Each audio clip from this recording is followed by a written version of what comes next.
Lump संपड़िले है परमं पौरिसे सन् भीयं झानं जियायै तय्याय निगमोखं तो सज्जायं तो चौतिये पौरिसिये चौतिये कालं तो पड़िले हिया सज्जायं तो तवो कुजा अबोहन्तो संजये पौरिसिये चौ पढ़िकाय तो कालस कालम तो पढ़िले है आ गए कायो सत सब दुख विमोखने कौसगम तवो कुजा सब दुख विमोखनम राय्यम चय्यारम चिंते जानुपोवसो नारम निदंसनम निया चरितमी तवे पाय कौसगो वंदितान तवो गुरुम राय्यम त्वय्यारम आलोयज्जकमं पढ़िकम्मि तो निसल्लो वंदितान तवो गुरुम कौसगम तवो कुजा सब दुख विमोकनम किंतवं बड़िवत् एवं तत्थ विचिन्तये कौसगम तु पारिता करे जाजिर संगवं पार्य कौसग तवं संपड़िवजेता कुजा सिद्धाणं संतवं ऐसा समायारी समासे नवियाहिया जम चरिता बहु जीवा तिन्ना संसार जम चरिता बहु जीवा तिन्ना संसार सागरम तिग्वेते समायरी नामम छवेसम अध्ययनम संपूर्णम। साधना के दो मार्ग, दुख मुक्त होने के दो व्यवस्थाएं। अष्ट प्रवचन माता निजी जीवन शैली कैसी होनी, स्वयं के साथ कैसे जीना,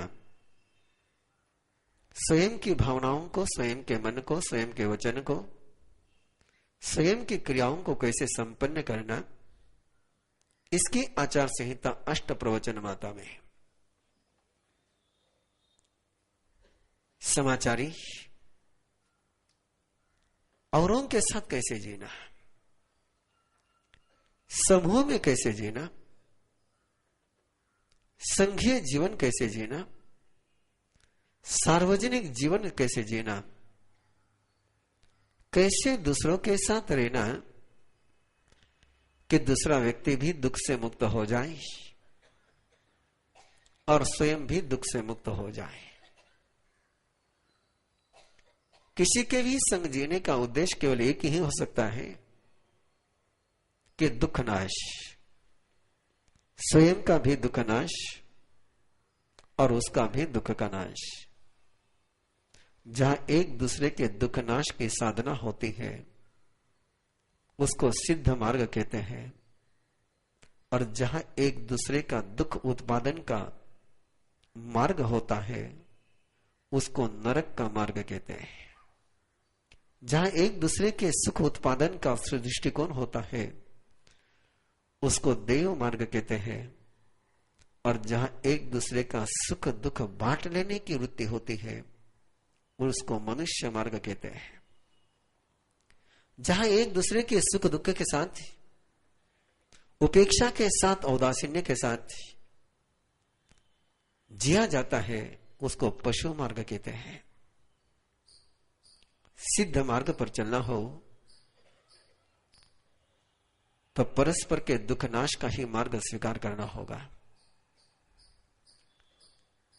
मैं दूसरों को व्यर्थ करूंगा तो दूसरा भी मुझे व्यर्थ करेगा। मैं दूसरे को तीर्थ बनाऊंगा तो दूसरा भी मुझे तीर्थ बनाएगा। मैं दूसरे के लिए अनर्थ करूंगा तो दूसरा भी मेरे लिए अनर्थ करेगा।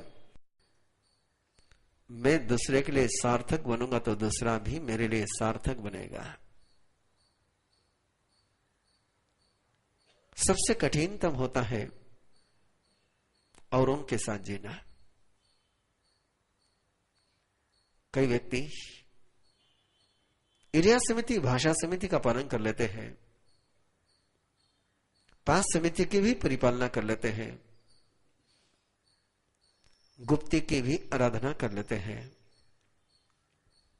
लेकिन औरों के साथ कैसे जीना, इसकी कला नहीं आती। और इसकी कला के अभाव में वे भी दुखी होते, धर्म भी बदनाम होता, संघ भी बदनाम होता, धर्म के प्रति भी लोगों की आस्था कम हो जाती है। यह सहज सूत्र है।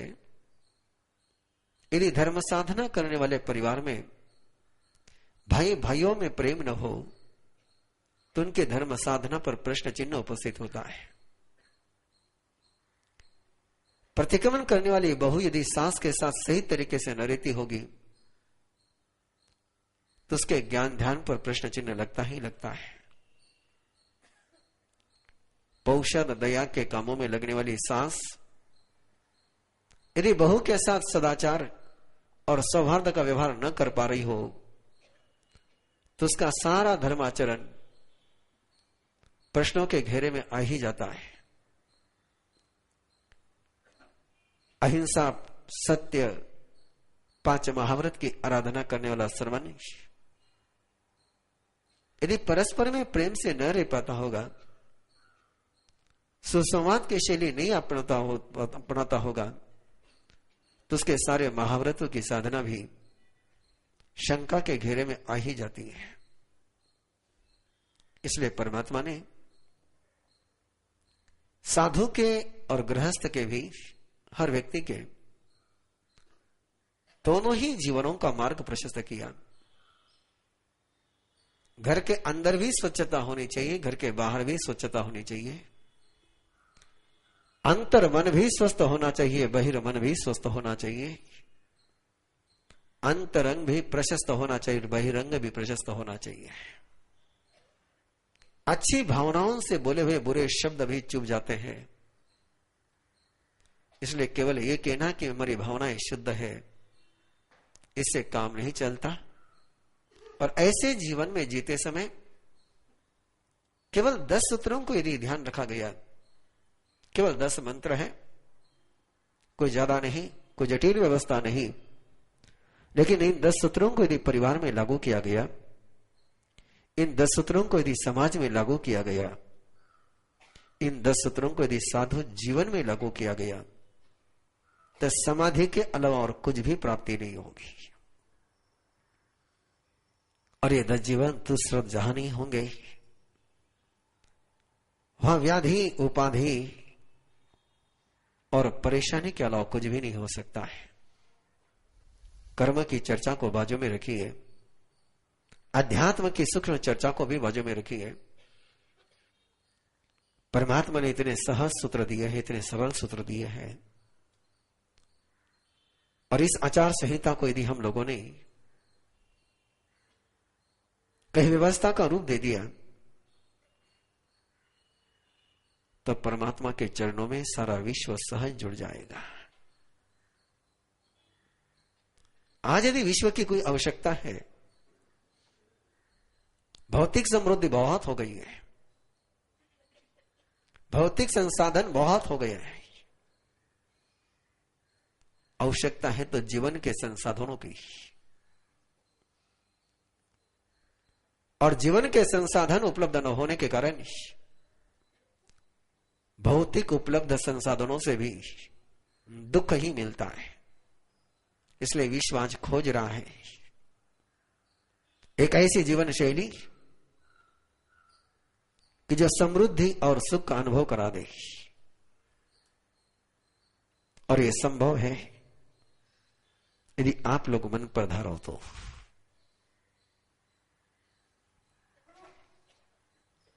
ऑक्यूपाई वॉल स्ट्रीट मूवमेंट्स पूरे विश्व में फैल रही है, जिसका कोई नेता नहीं, जिसका कोई प्रवक्ता नहीं, जिसके पास कोई फिलॉसफी नहीं। एक ऐसा आंदोलन केवल परस्पर के चलते गए और आप देख रहे हैं कि बहुत कम दिनों में बिना किसी फिलॉसफी के, बिना किसी लीडर के, बिना किसी प्रवक्ता के आंदोलन कितना तूफान गति से बढ़ता ही जा रहा है। अमेरिका से शुरू हुआ, जर्मन में पहुंचा, टोक्यो में पहुंचा, व्यक्ति से व्यक्ति मिलते गए और आंदोलन आगे बढ़ता ही गया। ऐसा ही हो सकता है यदि विचारों में बल हो, यदि सपनों में दम हो, यदि प्रस्तुतिकरण का तरीका आ जाए, तो जिन शासन भी ऐसा ही फैल सकता है। किसके सूत्र इतने सहज है और उन्हीं सूत्रों की चर्चा आज इस भावना के साथ, इस सपने के साथ, इस लक्ष्य के साथ कि इन 10 सूत्रों का आप अपने घर में, आप अपने परिवार में, आप अपने जीवन में क्रियान्वित कर करके एक सुंदरतम उदाहरण अपने गली में पेश करोगे, अपने अपार्टमेंट में पेश करोगे और केवल स्वयं के ही घर में इनको लागू न करते हुए और उनके भी घरों में इन सूत्रों को उपलब्ध कराओगे। जितने घरों में आप इन सूत्रों को उपलब्ध कराओगे उतने ही घर तुम्हें दुआ देंगे। और सूत्र बहुत सहज है, कोई धर्म की शर्त नहीं है, कोई आध्यात्म की शर्त नहीं है,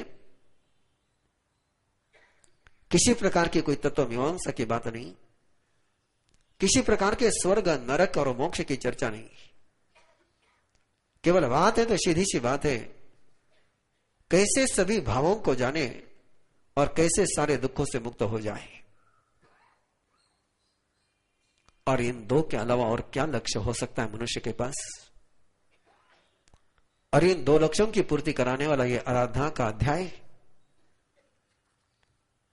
10 सूत्र है। पढ़मा अवसिया नाम बिया या निसिया।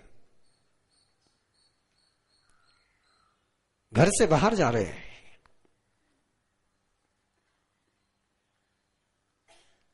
घर को पूछ करके जाओ, बिना घर को पूछे बाहर कदम मत धरो। कितनी बार ऐसा होता है, एक समय झेड़ के लिए कभी याद करते हैं, घर में फोन हो जाता है, होम मिनिस्टर फोन उठाती है, उनको पूछते हैं प्राइम मिनिस्टर कहां है, बोले देखती हूं घर में है क्या। होम मिनिस्टर को ही पता नहीं कि प्राइम मिनिस्टर घर में है कि घर के बाहर है। तो कहा कि मैं बाहर जा रहा हूं, इस काम के लिए जा रहा हूं, इस प्रयोजन से जा रहा हूं। और जाते समय परमेष्टि का शरण लेकर के बाहर कदम धरा, तो घर का पुण्य भी साथ में चलता है और परमेष्टि का पुण्य भी साथ में चलता है। घर वालों की सद्भावनाएं भी साथ में जुड़ जाती हैं, घर वालों की अनुमोदना भी साथ में जुड़ जाती है। याद रखना, अकेली बूंद कभी सागर में पहुंच नहीं सकती, और उस बूंद को जब सारी बूंदों का सहयोग मिलता है तो सागर में पहुंचे बिना कभी रह नहीं सकती। उठने वाले कदमों के साथ जब सबके कदमों की अनुमोदना मिलती है तभी कदम मंजिल पर पहुंचते हैं। अकेला उठा हुआ कदम रेगिस्तान के धूल के कण के समान कहां बिखर जाएगा पता ही न चलेगा। इसलिए घर की अनुमोदना लेकर के प्रयोजन की उद्घोषणा करते हुए कि मैं इस प्रयोजन के लिए जा रहा हूं, इस प्रयोजन के लिए मुझे आपका आशीर्वाद चाहिए, इस प्रयोजन के लिए मुझे आपका अनुमोदन चाहिए, इस प्रयोजन के लिए मुझे आपकी मंगल कामनाएं चाहिए।